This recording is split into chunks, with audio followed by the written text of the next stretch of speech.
SCP-2000 Deus Ex Machina. Object Class Thamule. Special Containment Procedures. The entrance to SCP-2000 is disguised as a disused park ranger station in Yellowstone National Park.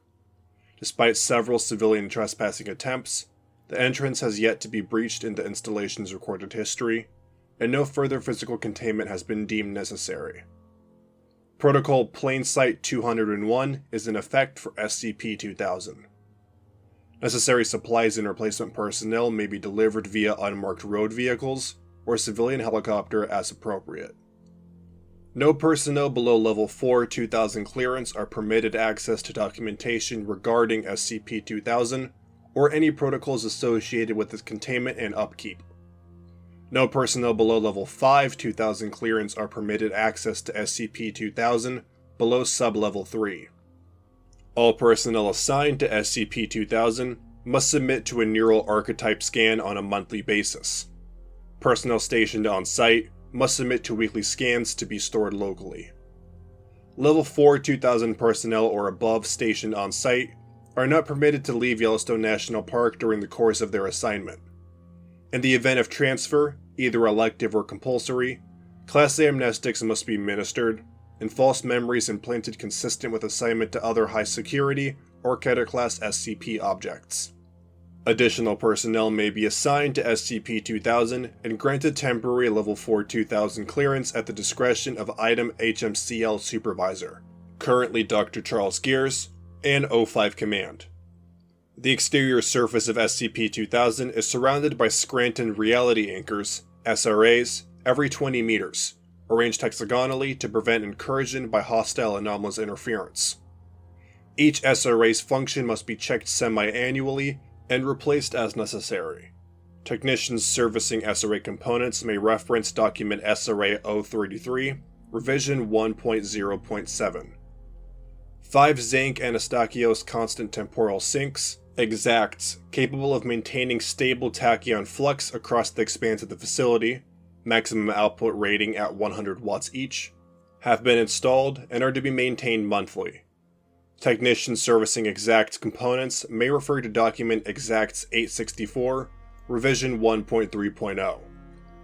One pseudo-Romanian manifold has been initiated at the entrance to Sub-Level 4, and must remain open at all times. In the event of the manifold's failure, Procedure Dead Euclid 101 is to be executed immediately. Other non-anomalous life support and utility systems may be maintained in accordance with Standard Foundation Maintenance Protocol, Section 101.5. Wherever possible, non-anomalous materials and resources are to be used for SCP-2000's maintenance and repair. In the event of any K-Class scenario, which does not compromise the existence or function of SCP-2000, Procedure CYA-009 is to be enacted as soon as possible. Remaining Foundation installations globally are to monitor the scenario as it unfolds, preserving what material resources are possible under the Ganymede Protocol until such time as all remaining sites respond all clear to SCP-2000 queries as defined in Document 2000 XKAC 1.9. Upon receipt of All Clear Code, Procedure Lazarus 01 is to be implemented. Administrator Note: I want this on permanent record, and I don't rightly care if you think it's an insult to your intelligence. Some things are just this important. This device is absolutely not an excuse to let our guard down or take greater risks with SCP objects, or cross-test them, or whatever you have in mind. Primary containment is still our best chance at survival. Otherwise, there would be no reason to make the cover-up so extensive. We can only suspend God's disbelief so many times before the universe just says no. And considering what we've had to deal with in the past few decades, we may have passed that point already. Former Administrator Dr. William Fritz. Description: SCP-2000 is a subterranean Foundation installation originally constructed sometime in the last redacted years for the purpose of reconstructing civilization in the event that a K-Class end-of-the-world scenario could not be averted in time to prevent humanity's extinction or near extinction. Since its inception, SCP-2000 has been activated at least twice. Foundation records regarding SCP-2000's construction and history prior to this assumed first use have been lost. Whether this information blackout is the result of accident or design is impossible to determine. The mission-critical portion of this installation begins 75 meters below ground level and extends to a 100-meter depth. Although the scope of engineering required to recreate SCP-2000 in its entirety is impossible to execute while maintaining secrecy, all subsystems of SCP-2000 have been successfully reproduced in laboratory settings. The installation and all procedures involved in its upkeep are mundane in nature. See Document 2000 SSEX for information regarding esoteric Foundation technologies necessary for SCP-2000's function. Primary power for the faculty is a liquid fluoride thorium reactor rated for 1 gigawatt total output, with a reactor life of 70 years at maximum capacity. A geothermal generator has also been installed to take advantage of the region's volcanic activity. This generator is capable of powering the faculty in standby mode indefinitely. SCP-2000 also contains hot treatment faculties, air purification and recycling systems, hydroponic production wings, and housing necessary to permanently sustain up to 10,000 personnel. To fulfill its primary mission, SCP-2000 includes 500,000 Bright Zartan Humanoid Replicators, BZHR. At peak capacity, SCP-2000 is capable of producing 100,000 viable, non-anomalous humans per day, with a warm-up period of 5 days. Utilizing an underground Remian transit pipe to collect raw material from various hot springs and underground magma flows in the area, and a computer memory bank housing data on all non-human alleles, this system is capable of recreating any lost human genome or generating as many new and unique genomes as necessary to repopulate human civilization.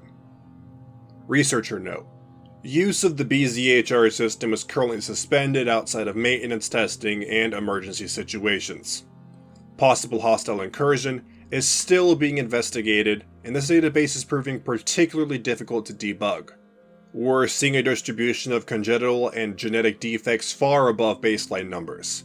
Right now, I can only guarantee about 60 to 75% viability in new specimens.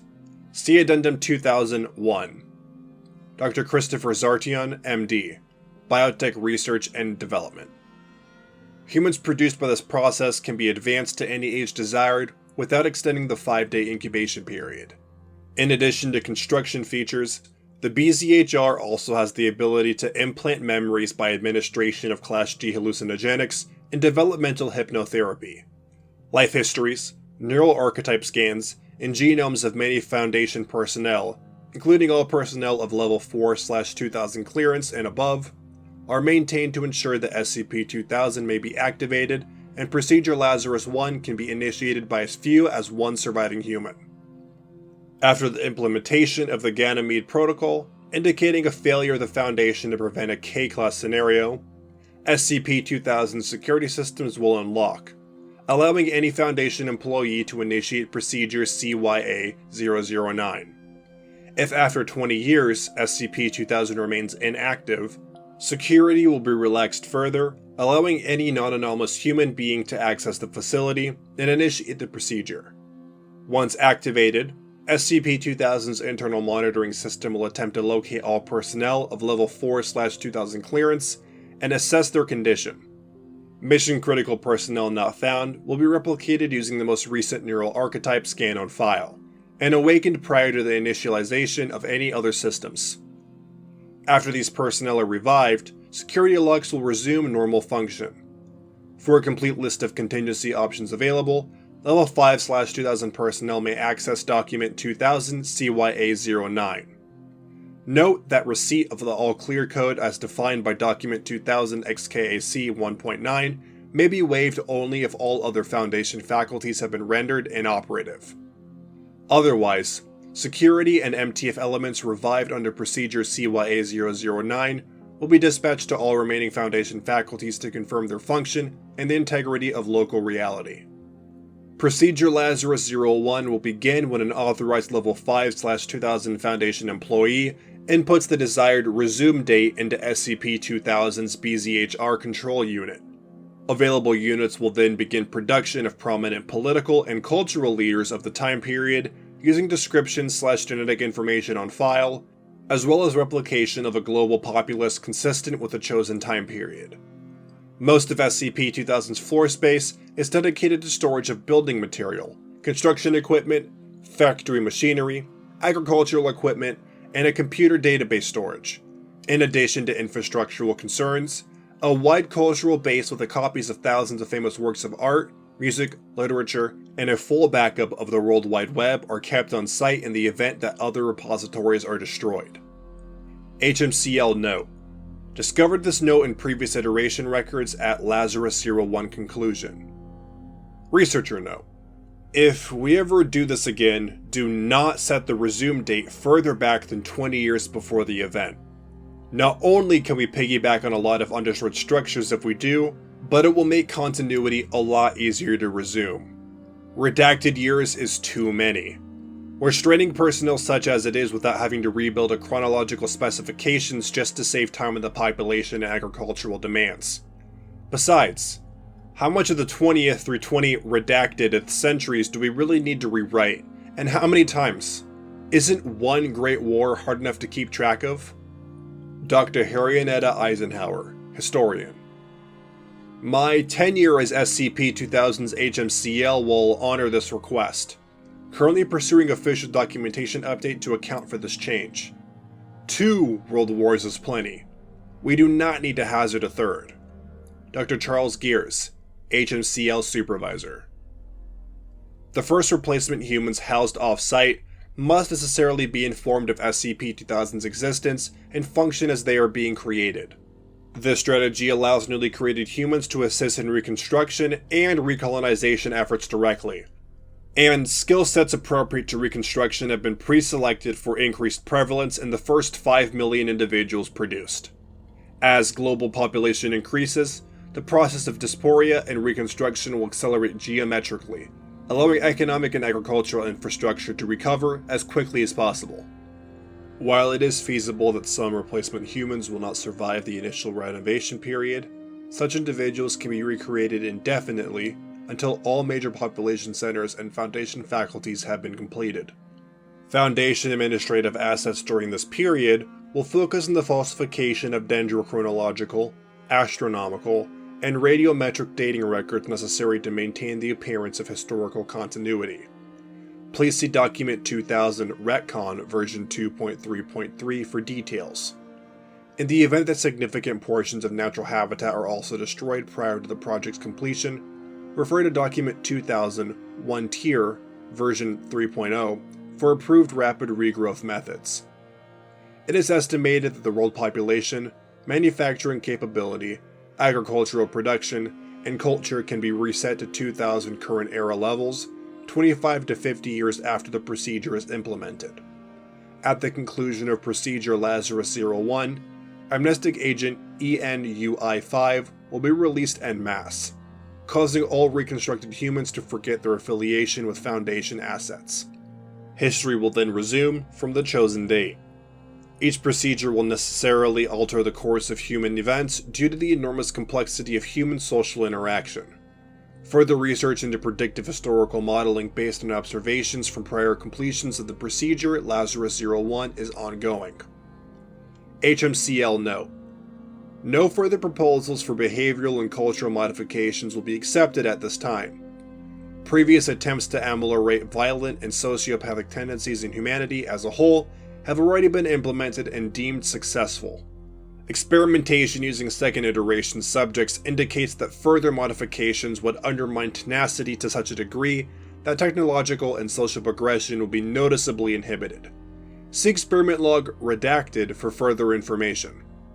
Dr. Charles Gears, HMCL Supervisor.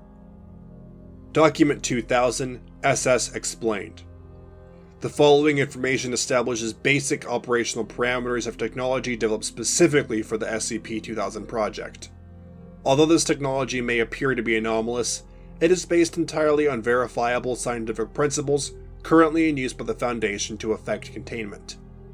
The invention of the Scranton Reality Anchor, SRA, appears to predate the first activation of SCP-2000, and is credited to Dr. Robert Scranton in 1889. The main body and much of the circuitry of the SRA are constructed of a corrosive-resistant beryllium-bronze alloy. Inspired by artifacts recovered, data expunged, effectively eliminating the appearance of virtual particle/antiparticle pairs required for type green reality bending phenomena to manifest. Due to the expense involved in producing the beryllium-bronze alloy required for the SRA's construction, Foundation-wide implementation of the device has been limited to units capable of an area of effect less than 2 cubic meters. Researcher note: the mechanism of the SRA's function and the source of its inspiration must be kept secret from all possible reality-bending entities for reasons which I hope are obvious. Only qualified Level 6/2000 maintenance technicians have been cleared to access this documentation. If any member of SCP-2000 staff reveals to you that they are a Level 6/2000 maintenance technician, please report them to O5 Command so they can be reassigned and submitted to amnestic therapy immediately. This is not a punishment, it is a legitimate safety concern. If these devices are compromised, so too is our lifeboat. Dr. Lowell Harry Piedmont, Esoteric Containment. The Zanuck Anastaskos Containment Temporal Sink, EXACTS, is a device designed to stabilize the flow of casualty across a given field of effect. EXACTS use a high-power electromagnetic radiation in the radio band coupled with a tachyon field emitter to create a permeable event boundary, allowing organic and electrical signals to pass through unaffected while maintaining a static casual environment. In other words, temporal anomalies which might normally prevent SCP-2000 from being constructed will have no effect, so long as at least one EXACTS remains in operation. There are no plans to implement Foundation-wide use of EXACTS device. Researcher note: temporal sinks can be useful for a lot of things. Containing SCP objects for which you need 1 second to last 300,000 years is a good example. Holding a point of reference constant during temporal repair missions so that you can meaningfully record your progress and undo serious mistakes is another. But natural causal relationships are flexible in a way the human mind is not equipped to deal with meaningfully, and creating more than a handful of small, isolated static casualties will do more to damage temporal integrity than secure it. EXACTS will not be implemented Foundation-wide. Yes, we have tried it during a past iteration. No, further inquiries into the results of that attempt will not be accepted. Dr. Thaddeus Zink, Temporal Anomalies. The use of pseudo-Riemann manifolds allow SCP-2000's floor plan to extend into negative depth, providing 10 square kilometers of floor space. Original documentation on the system's construction prior to previous SCP-2000 activations has been lost. While this phenomenon has traditionally been indicative of spatial anomalies, it is the determination of Drs. Robert Boyd and Tristan Bailey that the manifold entrance is consistent with an advanced implementation of modern physics. This negative space is manifold via a non-gravitational singularity generated through focused, redacted particle emissions across the manifold's desired entrance. In the event of the singularity's failure, the installation will remain intact in isolation and will not suffer structural collapse. Recreation of the manifold is estimated to take less than 10 hours if Protocol Dead Euclid 101 is enacted immediately after failure. The isolated portion of SCP-2000 will remain operable and inhabitable for up to 36 hours after the manifold fails, and is recoverable indefinitely. Addendum 2001. During containment breach of SCP Redacted on Redacted, SCP-2000 experienced failures of several SRA and EXACTS components, which coincided with activation of the BZHR units on site. For 25 days following this incident, BZHR units produced over 10 million humanoid entities, with internal biology inconsistent with modern humans. Differences included an additional heart chamber, perfect polydactyl of the hands and feet, increased endocranial volumes and height, and the presence of an abdominal organ of unknown purpose which emits in response to radio frequencies on the 2.4 to 3.6 GHz range. These humanoids were neither dosed with Class G hallucinogenics during replication, nor submitted to developmental hypnotherapy. All remained unconscious until expiration 5 weeks later. Classification of SCP-2001 for these entities is currently under review. Whether this event is the direct result of transtemporal interaction with SCP-Redacted and SCP-2000, sabotage, information leak, or non-anomalous equipment malfunction is as yet unknown. Diagnostic checks and structural repairs are proceeding within acceptable risks. SCP-2000 is expected to resume normal function as of January 2020. Addendum 2002. While making repairs to SRA units in Sector 3382 on Redacted, Technician Data Expunged reported the discovery of human remains in an advanced state of decay. Analysis of clothing fragments discovered with the remains indicate that the remains are 450 to 700 years old. Valid Foundation security credentials for Dr. Alto Clef were discovered nearby, although a genetic match could not be established. The following note was recovered from a hermetically sealed plastic document sleeve. Why did we have to build this thing? When did we do it? How long have we been doing it? Do we even know? Subsequent interrogation has verified that Dr. Clef has no knowledge of this event and is ignorant as to the purpose of the message.